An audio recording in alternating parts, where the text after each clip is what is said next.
Okay, now Victor here again with fuel distributor rebuilt. Now, a couple of points before I put them together. It's difficult to sort of align it all, so it's not moving around. But you know, I'm not using any kind of glue or anything like that. No sealant, no nothing. It's just a pure, straight, nothing like nothing that is not needed inside this fuel distributor is installed in it. This is how it's supposed to be from factories. No seals, no nothing. It's just diaphragm, valves, springs, done. Now, the plunger, when I inserted it, you have to orient it. So the metering holes are right adjacent to the jets holes that are inside the case. There's 8 holes, 8 metering holes, 8 O-rings. So when you put this up, make sure you align it correctly so it faces, each and every hole faces to the corresponding injector jet. Okay, so if it's sideways, then obviously it's not going to read correctly. So this is inserted first because I figured I can just line everything up and just gonna, you know, just marry 2 pieces together. So I'm gonna try now to do so. Now, there is an empty hole there, so when the plunger goes in, it doesn't hit. So obviously I just got this case of, what is this, baby wipes or something. So it's gonna go in, so it's not gonna hit the anything underneath. So let's try it, let's see what happens. I do it right now, just set it up on the tripod here. Now this thing is not gonna really fall out, okay? So because the O-rings really hold it together. This piece, however, can move. So, but that's the plunger. It's like a plunger guide, I would say. So there's O-ring there. So I pushed it in hard because that's the only way I could have put all the O-rings in. And you know, probably will have to take it out, but whatever. Right now, let it be. So note the orientation, how you put in this thing. My car is, this is a 500 SL, so it's oriented where this particular port faces along with the others. So the unit's supposed to come down like such. So let me see. That is the, it has to go actually notched out here, notched out there, so it goes this way. That's how it's supposed to go. Okay, let's see what we will get. Okay, now go down.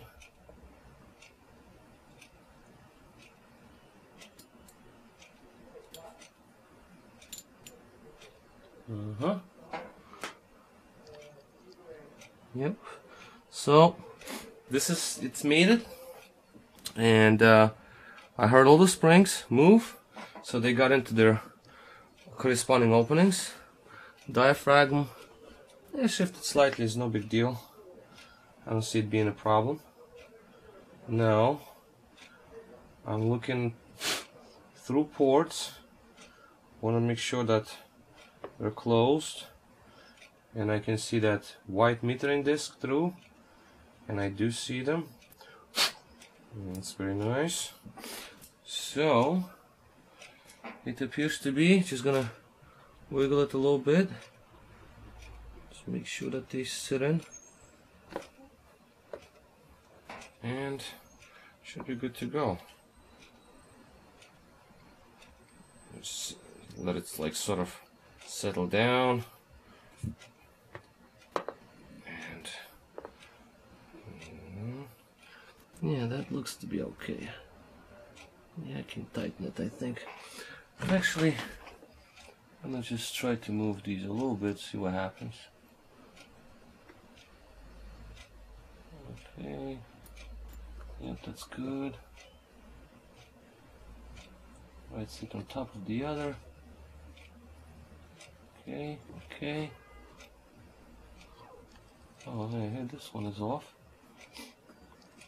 This one is off a little bit. Let's see, that I saw just now, this is off, so I gotta move it in to the position. Let's see, come on, buddy. Raise it up slightly. There. Now there. That's centered. Okay. This one is in, centered. Double check on this. Yep, that's fine. This one is fine. You can tell the spring is in its groove, in its place. That's in. Okay, so yeah, so this seemed to be all in place. I'm gonna push it further now.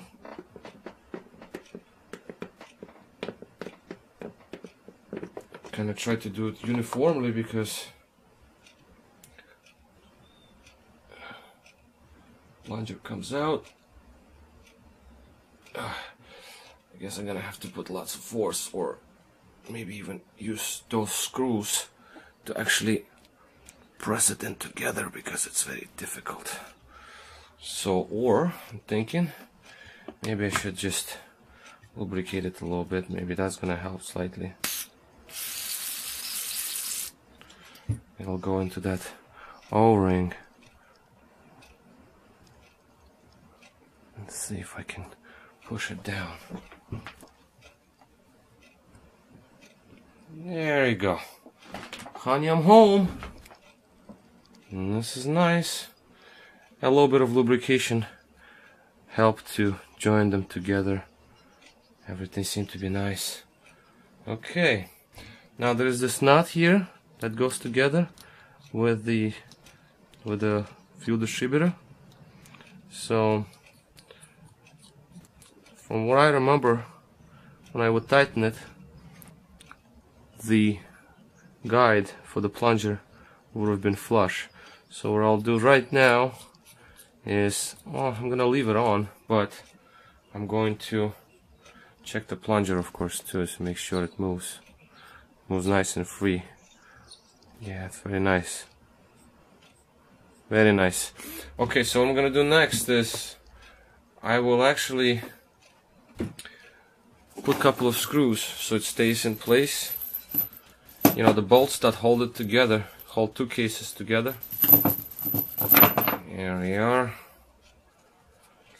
Sorry for like the way I'm making this video. It's kind of not easy to do such a job with video being made at the same time.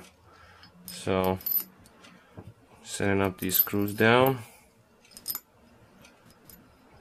I'm gonna just tighten them up slightly. So it lined up nice. The thread went in just fine. So I'm thinking when I do this to align these screws, to tighten, you know, when I tighten these screws, it's gonna push the plunger as much out as it would, and then I will adjust the end of it. So I'm thinking to do the center first.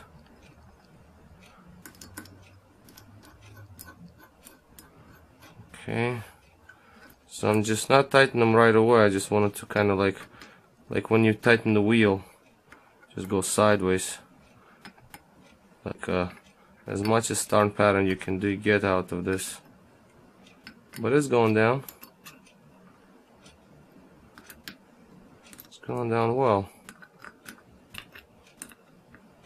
I think that's about it.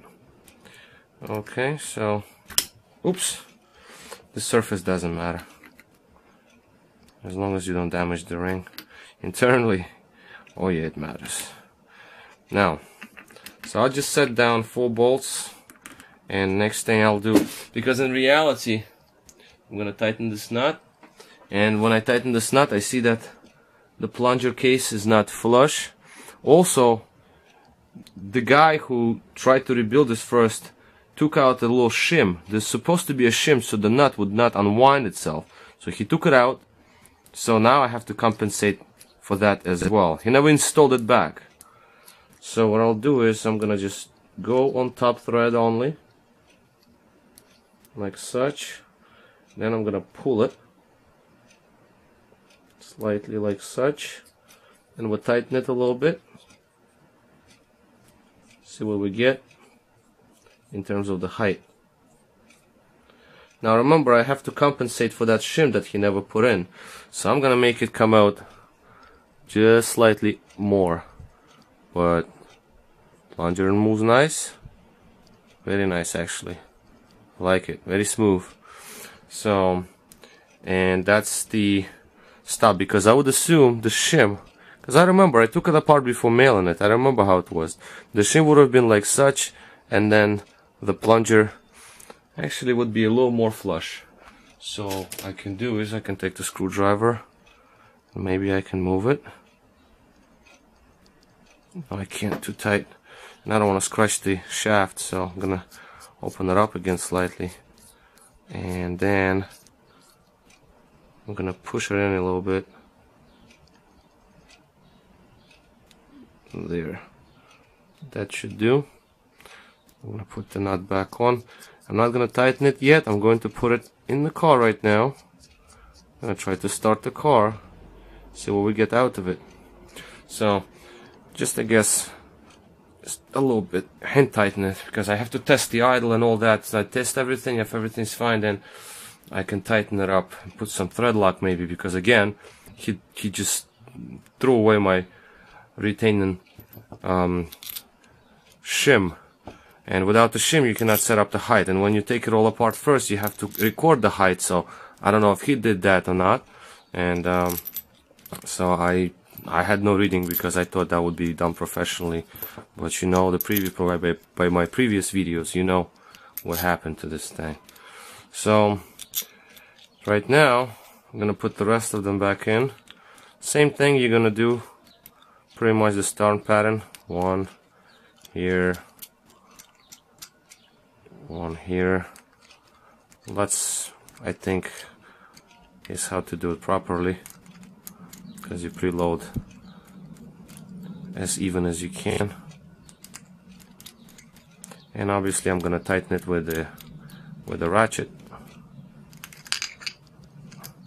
Now notice how this O-ring does not even show from under the case, whereas original O-ring, because it was old and stretched out, it would actually protrude outwards from the case. This O-ring stays in there, so it does not even show at edges. Maybe just tiny bit, but not as much as the other one used to be.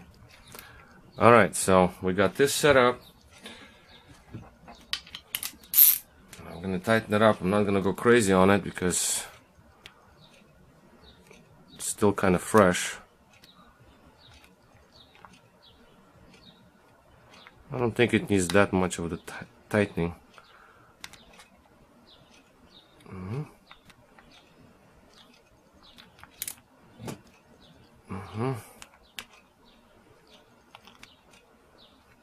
It's aluminum, it's going to expand, I'm sure of it. And then it's gonna be slightly larger. Okay, now I'm gonna just go over them all. One more last turn. Whatever, quarter, like 1/8 of a turn or whatever. So I know they're all tight. See, like this one wasn't tight.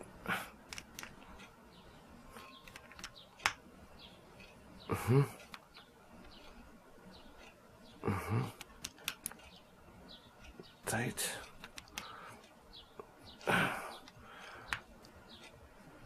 Okay. Now.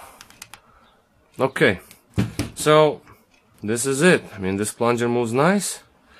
I also have to replace one of these inlets for one that has a screen. There's one inlet that's supposed to have screen in it, so double check if it's nice and clean, and crush washer also.